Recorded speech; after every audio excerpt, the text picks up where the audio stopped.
Rocky Marciano, boxing life stories. Born Rocco Francis Marciano, he was raised on the south side of Broxton, Massachusetts, to Pirinio Marciano and Pasqualina Picuto. Both of his parents were immigrants from Italy. His father was from Ripa Titinio Abruzzo, while his mother was from San Bartolomeo in Galdo Campania. Rocky had two brothers, Louis, aka Sonny, and Peter, and three sisters, Alice, Conchetta, and Elizabeth. When he was about 18 months old, Marciano contracted pneumonia, from which he almost died. In his youth, he worked out on homemade weightlifting equipment. Later in his life, Marciano was also a client of Charles Atlas and used a stuffed mailbag that hung from a tree in his backyard as a heavy bag. He attended Brockton High School, where he played both baseball and football. However, he was cut from the school baseball team because he had joined a church league, violating a school rule forbidding players from joining other teams. He dropped out of school after finishing 10th grade. Marciano then worked as a shootman on delivery trucks for the Broxton Ice and Coal Company. He also worked as a ditch digger, railroad layer, and shoemaker. He was a resident of Hanson, Massachusetts. The house he lived in still stands on Main Street. In March 1943, Marciano was drafted into the United States Army for a term of 2 years. Stationed in Swansea, Wales, he helped ferry supplies across the English Channel to Normandy. After the war ended, he completed his service in March 1946 at Fort Lewis, Washington. Marciano's amateur record was 8-4. While awaiting discharge, Marciano represented the Army and won the 1946 Amateur Armed Forces Boxing Tournament. His amateur career was briefly interrupted on March 17, 1947, when Marciano stepped into the ring as a professional competitor at the Valley Arena Gardens of Holyoke, Massachusetts, being billed as Rocky Marciano of Westover Field. That night, he knocked out local fighter Lee Epperson in 3 rounds. In an unusual move, Marciano returned to the amateur ranks and fought in the Golden Gloves All East Championship tournament in March 1948. He was controversially beaten by Coley Wallace. He continued to fight as an amateur throughout the spring and competed in the AAU Olympic tryouts at Boston Garden. There he knocked out George McInnes but hurt his hand during the bout and was forced to withdraw from the tournament. That was his last ever amateur bout. In late March 1947, Marciano and several friends travelled to Fayetteville, North Carolina, to try out for the Fayetteville Cubs, a farm team for the Chicago Cubs baseball team. Marciano lasted 3 weeks before being cut. After failing to find a spot on another team, he returned to Broxton and began boxing training with longtime friend Ali Colombo. Al Wheel and Chick Werglis served as his managers and Charlie Goldman as his trainer and teacher. Although he had one professional fight against Lee Epperson on his record, Marciano began fighting permanently as a professional boxer on July 12, 1948. That night, he notched a win over Harry Bilazarian, who was 3-6-0. He won his first 16 bouts by knockout, all before the 5th round, and 9 before the first round was over. Don Mogard, 17-9-1, became the first boxer to last the distance, the full 10-round schedule, with The Rock, but Marciano won by a unanimous decision. Early in his career, he changed the spelling of his last name, Marciano. The ring announcer in Providence, Rhode Island, could not pronounce it, so Marciano's handler, Al Wheel, suggested that they create a pseudonym. The first suggestion was Rocky Mac, which Marciano rejected, deciding to go with the more Italian-sounding Marciano. Marciano won 3 more fights by knockout, and then he met Ted Lowry, 58, 48, and 9. Marciano kept his winning streak alive, beating Lowry by unanimous decision. 4 more knockout wins then followed, including a 5-rounder on December 19, 1949, with Phil Moscato, 56, 20-0, an experienced heavyweight from Buffalo, New York, being the first named fighter Marciano faced. Marciano versus Vingo.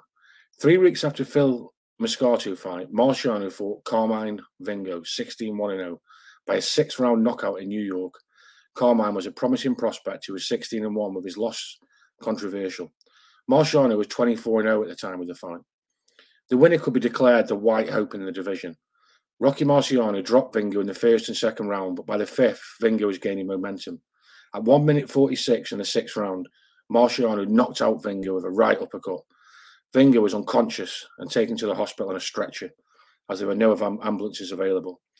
Vingo was given his final rites by a priest and had 50-50 odds to survive. Wenger pulled through and survived, befriending Marciano later on in life. Marciano versus La Starza. On March 24th, 1950, Marciano fought Roland La Starza, winning by split decision. La Starza may have come closer than any other boxer to defeating Marciano as a professional. The scoring for the bout was 5-4, 4-5, and 5-5.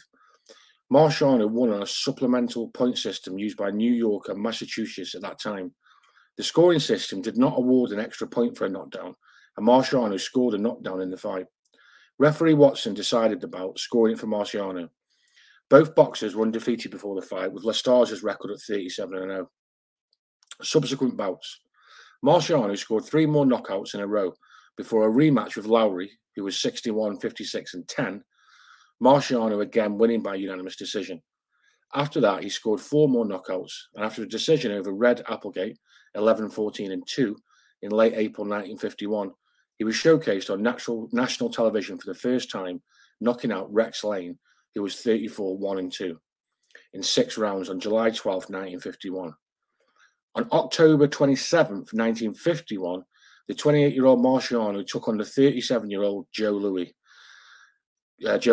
Coming into the bout, Marciano was 6.5 to 5 underdog. Marciano upset Lewis in the latter's last career bout. After 4 more wins, including victories over 35-year-old Lee Savold, who was 96, 37, 3, and Harry Matthews, who was 81, 3, and 5, Marciano received a shot at the world title. Championship fights. Marciano, 29, faced the world heavyweight champion, 38-year-old Jersey Joe Walcott in Philadelphia on September 23, 1952. Walcott dropped Marciano in the first round and steadily built a points lead. In the 13th round, Walcott used his trademark feint to set up his right hand, but Marciano's Susie Q, that's a bracket, in brackets Susie Q, it's the name of his punch, landed first, a powerful right hook causing Walcott to slump to his knees with his arms draped over the ropes. He lay motionless long after he'd been counted out, and Marciano became the new world heavyweight champion. At the time of the stoppage, Walcott was leading on all scorecards 8-4, 7-5, and 7-4. His first defence came a year later, a rematch against Walcott 39, who this time was knocked out in the first round. Next, it was Roland La Starza's turn to challenge Marciano. After building a small lead on the judges' scorecards all the way through the middle rounds, Marciano won the rematch by a technical knockout on the 11th. Then came 2 consecutive bouts against former heavyweight champion and light heavyweight legend Azard Charles, 33, who became the only man to ever last 15 rounds against Marciano. Marciano won the first fight held at Yankee Stadium on June 17, 1954, on points. Referee Ruby Goldstein scored the bout 8-5 and 2 in rounds for the champion. Judge Artie Adela scored it 9-5 and 1 for Marciano, while Judge Harold Barnes had it 8-6 and 1. Marciano won the return fight by an 8th round knockout. Then Marciano met British and European champion Don Cockle. Marciano knocked him out in the 9th round. Marciano's last title bout was against 38-year-old Archie Moore on September 21st, 1955. The bout was originally scheduled for September 20th, but because of hurricane warnings, it had to be delayed a day. Marciano was knocked down for a 4 count in the 2nd round, but recovered and retained his title with a knockout in round 9. Marciano announced his retirement on April 27th, 1956, aged 32. He finished his career at 49-0. Life after boxing.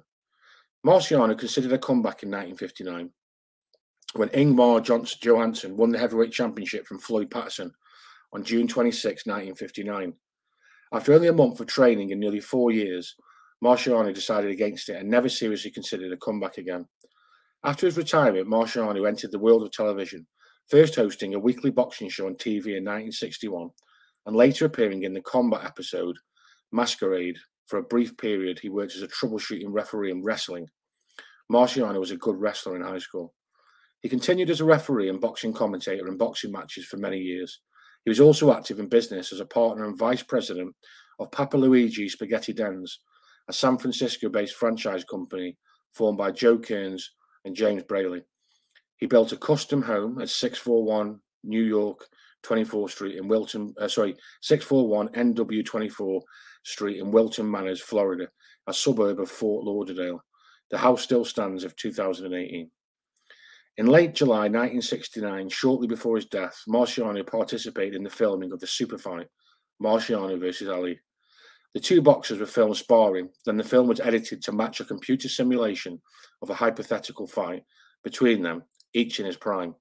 It aired on January 20th, 1970, with one version having Marciano winning and the second version having Ali winning. Death. On August 31st, 1969, the day before his 46th birthday, Marciano was a passenger in a small private plane, a Cessna 172, heading to Des Moines, Iowa. It was night and bad weather had set in. The pilot, Glenn Bells, had 231 total hours of flying time, 35 of them at night, and had no instrument rating. Bells tried to land the plane at a small airfield outside Newton, Iowa, but the aircraft hit a tree 2 miles short of the runway. Flying with Marciano in the back seat was Frankie Farrell, 28, the oldest son of organised crime figure Lou Farrell. Marciano, Bells, and Farrell were killed on impact.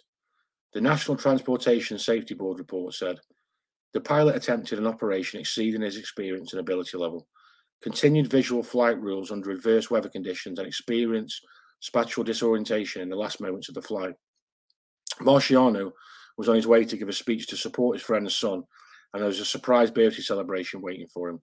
He had hoped to return in the early morning for his 46th birthday celebration with his wife.